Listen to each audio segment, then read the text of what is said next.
Well, tomorrow is the 4th of July, and although we are all excited to celebrate, of course, there are plenty of things we need to remember when it comes to 4th of July safety. We're here to chat more about ways to be safe on Independence Day. Our Captain J.D. Chisholm from the Denver Fire Department, Lieutenant Mac Thompson from Denver Health Paramedics, and Officer Jason Anderson from the Denver Police Department. I'm intimidated. I've got all three of you in the Coco Couch today. How are you? Well, thanks for having us. Thank you. Well, 4th of July's got to be one of those really busy holidays. What kind of calls do you get on that day?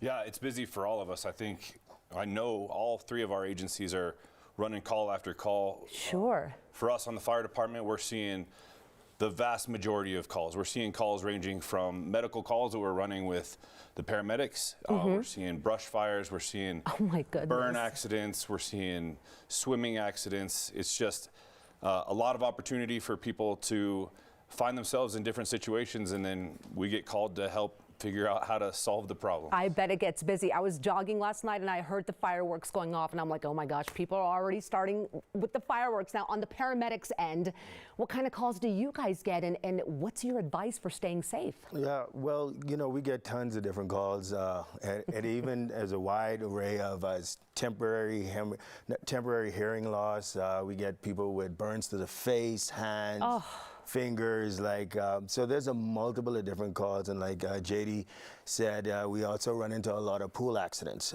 People with the pool, swimming pool, and accidents can happen there, and so we want people to make sure that they stay safe throughout the whole 4th of July, and probably a good idea to leave all the fireworks and stuff to the professionals. That's right. Now, speaking of fireworks, with the police department, officer, what are the rules for fireworks? Because, I mean, I know these change, or what is the deal?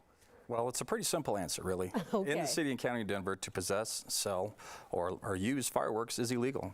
Any type of firework, anything that lights or ignites is illegal. And if you're caught using fireworks or possessing or selling them, you can face a fine of up to $1,000 and possibly a year in jail. What? A year in jail? Wow. Yes. Are you guys busy on 4th of July, really going over to houses or places where people are popping fireworks? Yes, our call center gets inundated with calls about fireworks, and so with that, we've created a fireworks hotline that if you know of somebody using fireworks somewhere, that you can call this hotline and report them. And that number is 720-913-2059. Okay, wonderful. Thank you. Well, there you go. That's one solution if somebody is being problematic with those fireworks. Well, what do we need to keep in mind safety-wise, even if we're just playing with something small like sparklers? Whoever wants to take on that question. Well, again, just to reiterate what was said, that all fireworks are illegal, and so not even sparklers. Even okay. sparklers. Okay. And the crazy thing about sparklers, we were showing them off the other day. It's not about trying to take away the fun for people. You know, we all want people to have fun. We want people to enjoy their holiday. We want to enjoy our holidays as well. But even as mundane as sparklers can be, those burn at over 700 degrees when they're burning. And so there's a lot of opportunity for injuries that come from burns with just the simple stuff. Yes. That is absolutely true. Now, what about danger surrounding? I know that Colorado in the previous years has been just a big no-no for starting fires and stuff like that. Is that the same case right now with fireworks? So it feels a lot different, right? We've had all this moisture, and what we're seeing when we look around, we're seeing grasses grow higher and taller than we've experienced in the past. So it's not necessarily quite as dry, but I was looking just the other day, and in the past 2 weeks, we have responded to over 30 calls for trash or weed fires. And so all that means is we have more fuels that can burn when those fireworks get up in the air and they can get into those grasses or into those parks. Oh my gosh, something to keep in mind. Okay, another big one this time of year is pool safety. What is the deal with that? And again, what can we do to make sure our kiddos are safe?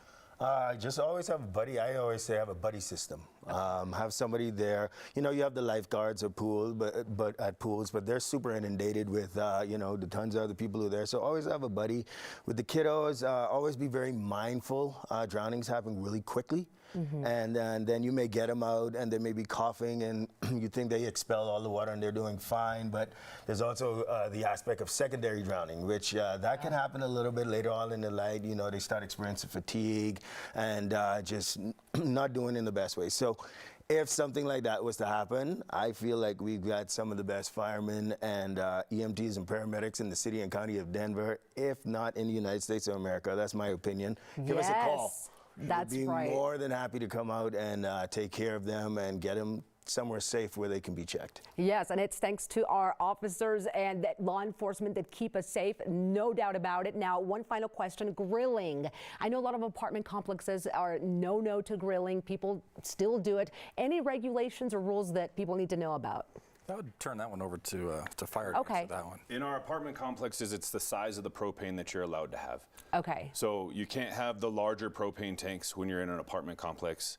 It's the smaller propane that is permitted when you're in those apartment complexes. The other thing that we see frequently when we're grilling, we have these big grill outs, is people aren't necessarily cleaning their grills. And so then the grease traps get full, and that's where we see people panic and freak out and not know what to do. And so that's when we have our grilling fires, or the things that come after that, the burns that take place. And so make sure that you're working with clean grills, and you're going to have a less likelihood of having any of those burn accidents take place. Okay, well, happy 4th of July to the three of you. Thank you for taking the time to be with us today, and I hope the city of Denver doesn't give you guys too much trouble on 4th of July, but thank you again for your service.